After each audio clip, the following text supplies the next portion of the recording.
Hey, what's up everyone? My name is Briggs, this is my dad Brett. We're the two owners of Miles Pellet Stove, bringing you guys another, well, pellet stove review. Review day! It is review day. And the one we're going to be doing it on is the Breckwell P22i. And so we'll be going through kind of the ins and outs of this whole stove. We're going to be showing you a run cycle, kind of getting you guys all familiarized with this model. So if it's the right fit for you, great. If it's not, that's okay. At least you'll know then. Yeah, I think it's a good point. So please grab a coffee, an iced tea, or a refreshment. Sit down and just watch us as we go through this stove, and hopefully it will provide you some information and see if it's the right stove for you and your family. So Briggs, let's roll it. All right, let's do it. Good to go? Yep, we're ready to roll. All right. So if you come on here, we're going to start from the top. So up here, this is where your hopper is. You can go like this to open it up. This will easily hold at least a bag. And right here, you'll have all your stove information. Pretty straightforward to the point. So right out in the front, we have your full surround coverings. They come in a few different things. You might have a shinier one, a bigger one. You can have an ornate one. I believe so with this one, right? Well, yeah, I mean, some of them have like some trim that goes on the side, the top and down, and maybe like nickel color, things like that, little accents. But again, if you like just the general color like this, go with it if you want to save some money. Yeah, it's just a lot of models with inserts and stuff. Sometimes they'll just be simple like this, maybe have a little trim, maybe a little bit more ornate. I guess it just depends on how custom you want to make it. So right out here in the front, starting from, again, near the top, right up here, you'll have your scraper rod. So all in right here on a pellet stove, you'll have a lot of these heat tubes. That's a good view right there. They can see the heat exchanger tube. I know, thank you. This flashlight's awesome. So yeah, basically here, if you pull this out, it acts like a rake in all those tubes, and it scrapes it and gets the ash down as best as it can. Is it a complete clean out? No, really in all reality, once we open the door right here with those heat tubes, up here, so you can get a view. You can see more of the action of how it does it. See, in between burns, it acts pretty good, but all in all, if you want a full clean, get a paintbrush out there, nothing fancy to get it right down in there as you vacuum in the stove. So you saw I opened the door here. This is a U stove, so you'll see a little wear and tear, but that's okay. She's still good. Standard seal, standard door right here. Burn pot, very simple and straightforward through the years. It'll slide out like this, comes in a two-piece right here. Stacked together. If you need to put it back easily right here.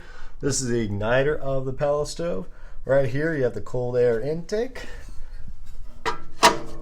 And you place it just as so. There's no ash pan for this model. Basically, you just take your vacuum and you can vacuum it all in here. But when you do clean this out, you'll notice a lot of these trap doors. There's two bolts on the side you can unloosen, and when you do, you can pull these suckers out and you can kind of see more of the inner side of the stove. So in here, you get your brushes, you can get your things. This is going to be loose enough for me to take out. No, I didn't unloosen that one, but they get the point. Yeah, you'll have 4 of these in there. So a number of people don't really realize these come out. So just a heads up, when you do your cleaning of these Breckwell stoves, those doors come out. Good idea to vacuum in there just to keep up the airflow. Close this down. Not much on this side. Very, very cool, simple design. Over here, look at the flaw in that control board. Can you tell them what that label and what fingernails do? Yeah, so real quick, I will touch up on that, but before I forget, right here on this side, you'll have the damper rod. So this will control how much air you get into the stove. Usually about a fingertip length out is pretty good. So yeah, coming back in here, right here, it's your full control panel. This right here, you notice, is a little damaged. The board's fine. This is just the cosmetic plate. So what kind of happens here, after a while, you can see the button right here. When people have their fingernail like this, instead of always pressing like this, they may start going head on. And then after repeated use, it starts cracking, breaking. Oh well, it happens. You can just buy this cosmetic faceplate. It's not that expensive, but is it completely necessary? I'm sorry, you had something? You know, what do those cost? Do you know?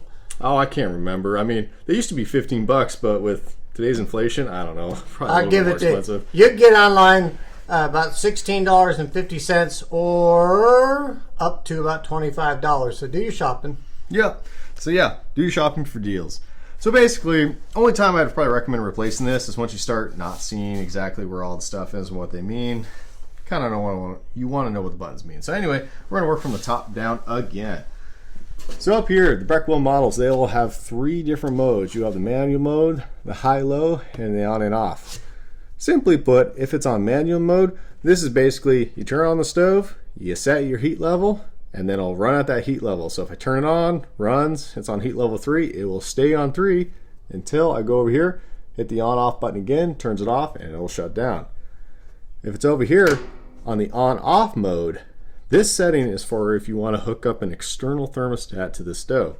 When you do that, basically it's going to run like a furnace. You set it for 75 degrees in the house, it's 70 degrees, and then all of a sudden, hey, the stove's going to turn on, it's going to sense that, you're going to raise up the heat in the house, and once it hits that setting, it's going to go into shutdown mode and, well, cool down, basically just like a furnace. Now, a unique thing with Breckwell's, if you set it to the high-low, this is essentially still a thermostat mode. You will need an external thermostat to operate in this mode, but if you do that, it acts just the same as the on and off.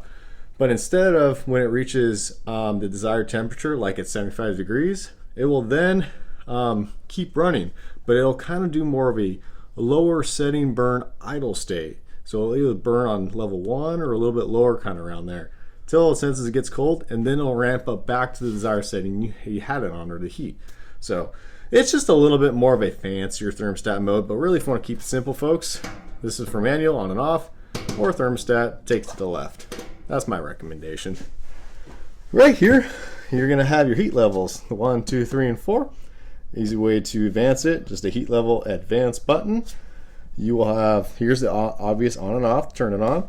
Here's the fuel feed button. So right here, the light, every time you see that light turn on, the auger motor is going. Now, certain parts, if you press and hold this, you can keep the auger motor going. So if you want a little bit more pellets in there, you have that option. High fan mode, so it'll run on a standard fan mode, whichever level you have, but if you want a little bit more oomph, you can hit that button again, and the convection fan will ramp up and you'll get full bore, well, heat transfer into your home. So this is a nice little function. This one right here, a lot of people ignore this one, and not a lot of people use it, but just a little bit of the inside of what this is, the reset trim button. This is basically a button that will only work on heat level 1. So when it's on heat level 1, you'll have a red light here. Heat level 2, you have a red light here, and so forth. So for this button to work, put this on heat level 1 when the stove is running, so not in ignite mode or starting mode, run mode. If you hit this button, you'll then have the level 1 light on and a level 4 light. When you do that, that basically means it's like heat level 1 plus. So put a little bit more pellets in than just standard, but not as much as heat level 2. If you hit that reset trim button again, it'll light up 1 and 3. So basically that is level 1 minus. So basically it'll do less pellets than the standard level 1 light. And if you hit it one more time, those top lights will disappear and it'll just be level 1, go back to the standard level 1 mode. Most people, like I said, don't use that, but just in case if you hit it and you see multiple lights thinking, oh, what did I do? You did nothing wrong. That's just a setting on there. And one last thing that if you guys own one of these stoves or are thinking about is air codes. The only air codes you'll see that's probably, not probably, but something you do not want to see, if it's ever a level 2 or a level 3 and it's a flashing light, that means an error code. Now, for this video, I'm just going to say it's an error code, and a lot of these manuals are very readily available online, and you can see the long list they encompass. Like number 3, it won't just say one specific thing. It could be a range of things, and same for level 2. So that's just a heads up. Okay, friends, welcome back. Hopefully you're enjoying your iced tea, your coffee, or whatever beverage you're drinking. I'm going to show you a little bit more behind the stove, show you some of the parts, and so you can get a full round, a full 360 of what you're really paying for here. So let's just do it. Briggs, I'm going to go this way, and I've got my handy dandy flashlight. This is a Nebo. They don't pay us, but this is a cool flashlight. So come along. I'll just turn it on here. All right, so this is reality, folks, and you're going to have some dust and things that come up here. This is just an insulator piece here, but right here is your exhaust motor. So your exhaust motor obviously exhausts right here. This is where the pipe is going to go, your exhaust pipe.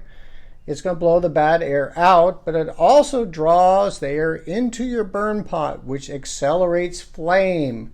So if we go around here, still got my flashlight. This is obviously a main wire harness, and all this is attached to the control board, which I will get to in 1 second. Right here is the auger motor. The auger motor turns the auger shaft, just like this piece here, and it brings the pellets upward, up, up, up, up, and then they drop down the chute in front into that burn pot that Briggs showed you, and then they drop in increments, and the fire keeps going. Auger motor.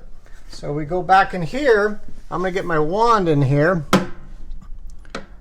Right here where the wand is, that is, I'll talk quietly here. This, and most people are probably saying thank you. But anyway, this is your igniter. And there's 2 leads there, but the igniter starts your fire. Right here is your vacuum switch, which is a safety switch. Over here is the convection room air fan. So this spins, blows the air through those heat exchanger tubes that Briggs showed you, and the hot air blows out into your dwelling. This is a high heat sensor. Really, really nice. I like it because if the stove ever overheats, it will actually trip and make this auger motor stop distributing pellets, and your stove will cool down and shut off. It's a great safety feature. I like that from Breckwell. This is the main wire harness. This is the control board. You can see all the electronics here. This is the back side of it. Briggs showed you the front. And so there it is there. So one thing on this control board, Briggs showed you that you could run this stove in manual mode. That means you just push the button in the front when you want to start it, and when you want to stop it, you push the off button. If it's in the thermostat mode, right here, this black box, there's 2 very, very small screws in here, and this is where you attach the 2 leads, tighten them down, and the 2 leads go to your thermostat. So right here, this box here, sometimes they're black, sometimes they're green, but that's where you attach the 2 wires that connect to your external thermostat. So there's kind of a walk around. When you buy a pellet stove, you want to buy a good one, and you can see the parts here, but they're pretty expensive, and it's all about quality. And to me, this insert, you can get to most parts pretty easily, which I do like. And there's some other videos that Briggs did to show you how to take this fan out and how to replace it, how to clean it, etc. So if we walk around here,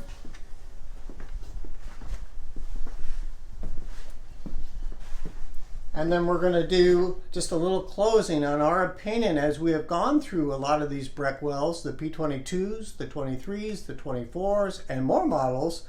But we're going to give you, excuse me, our opinion on this particular model because we work on these throughout the year. So join us at the end here, and we're going to give you and your family and your friends our opinion.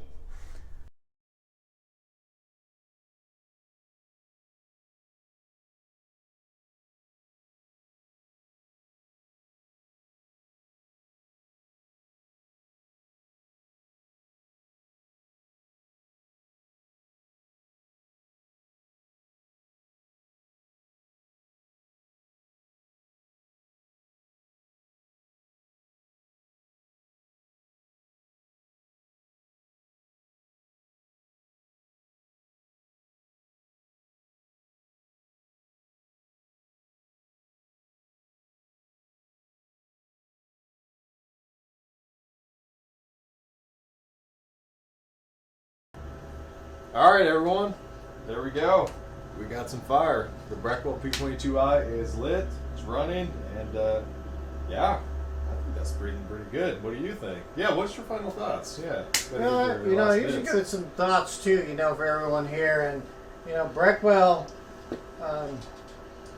a little bit of a slow start. You know, igniters do make a difference, but you know, Breckwell's been around a long, long time. The parent company now is U.S. Stove Company, so they make a lot of different brands, and so I still like Breckwell's pretty much overall. Oh, we had Good some gracious. extra dust while we were cleaning. Well, the reason why we got dust out of there was because we cleaned the fan, and the residue that was left in the fan cage, it just blew out the dust. Not a big deal. So I go back to it. So the U.S. Stove Company is a large company. They'll be around, in my opinion, and the parts are available because you'll have to replace parts now and then. And so that's all right. And I still think it's a pretty good stove for the dollar. You can find them used as well. Make sure when you do look at a used stove, ask the seller to start the stove, run the stove like it is now, and then turn it off, shutdown process. And then listen to the fans. Make sure they're not squealing and making a lot of noise. Check the burn pot. Make sure it's solid. Just go over the whole stove and look at the condition. Is it really worth what they are asking? But number one, it starts, it runs, and it shuts down. So the only thing that I'm a little hesitant, or that bothers me the most, is the cost to replace that control board. To me, in my opinion, I think it's very expensive. It sits at about $350. Online. Yeah, online. Not from like a stove store. That's a little bit more price. Where have you seen it at a stove store, price-wise? Oh, they can range a little bit up. On the nicer side, maybe 400s. On the higher end side, 550 plus. And so, really, in all reality, to find the most, well, lower cost parts, just go online. I mean, stove stores, they can be very convenient. Yes, it's right then and there, but if you're in no rush, do your research online. You'll find it for, well, most of the time, cheaper. Yeah, a little less. I mean, just do your pricing. But that's my only thing, son, is Yeah. I think the control board is overly priced on a Breckwell. The rest of it, it is what it is. It's not a bad model at all. And you can docker it up. This one here is used, and you can sand it down a little bit, and you can use high heat paint and really make it look pretty, almost like new, like you're reconditioning it before you put it into your home. So overall, you know, you can look at BTUs, you can look at everything you like as far as the specs go, but it's all depends on where you place it in your home in the fireplace. So where is that warm air blowing into, like your main living room, kitchen, etc. So I'm gonna say, you know, up to maybe 1,500 square feet. You know, it depends on the heat level too, and again, the architecture of your home. So that's kind of my thing, son. Chip in. Yeah, you know, I want to second that to the kind of the slower start. So Breckwell's, you know, they've been around for a lot of years, and so especially with these models from, I believe, up to about the 90s all the way up to now, right? They've actually been around for a while. Yeah, I could give the folks the full story on how Breckwell Yeah, really well, started. we might have to say, we'll save that for another video. But yeah, with that slower start, that's not always a bad thing. But just when you do have a Breckwell, especially with these, that start, they can be a finicky starter. So you want to make sure your stove is clean. You want to make sure your burner pot's clean, your exhaust piping, all that. It's got good airflow, especially those back panels right there. Because with the fuel, the igniter, and then the airflow, you want to make sure all those are working. If the airflow is not the best with a Breckwell, it'll have even a longer start. And if a Breckwell doesn't start soon enough, it's going to go past that certain time limit, and then the stove's going to deem it as a misfire, and it won't fully go into its run cycle. So basically, airflow is big, especially the damper rod we mentioned earlier in the video. You want to set that at the sweet spot. Usually it's about probably a finger's width, I would say, around there, maybe a thumb, just depending on, well, every house is different and everything else. Usually around there is probably the best results we've seen. You might have to go a little less, a little more, play with it. And once you find that sweet spot, what's really a plus is you can set it and forget it. But if you do adjust the damper, it's not going to be like an immediate fix all the time. Once you find that sweet spot, wait about 15 minutes, especially when it's already started, to see that, well, see how the flame adjusts. If you have too much air, it's going to burn it out. If you have too less, you might have a chance to smother it. So that's why we say take your time. And again, the favorite, one of the top words of our business is What? Patience? there we go. So that's my chime in on here. So folks, that's about it. I think that's a wrap. Yeah, I think it is a wrap. You know, we really appreciate you tuning in. Don't shut us off yet, because I would put this one on your list and see if it's the right one for your budget. Put it on your list. In our opinion, it's not a bad stove. My only thing is the cost of the control board. And from there, as always, at Briggs & Iron, we thank you for watching. We're here to help. What? I just want to say, The yeah, viewers, keep their on friends, going. their family, everyone save some money, especially during these trying times. And so we would appreciate, the subscriptions and the notifications. Helps a lot. Because the notifications, when you're notified, sooner down the line, we're going to have different makes and models that your friends and family may have, and they can tune in and they can fix their own stoves and save some money. So there you go. We're going to wrap it up. We thank you for viewing in with us. We'll see you next time. Thanks, guys. See you around.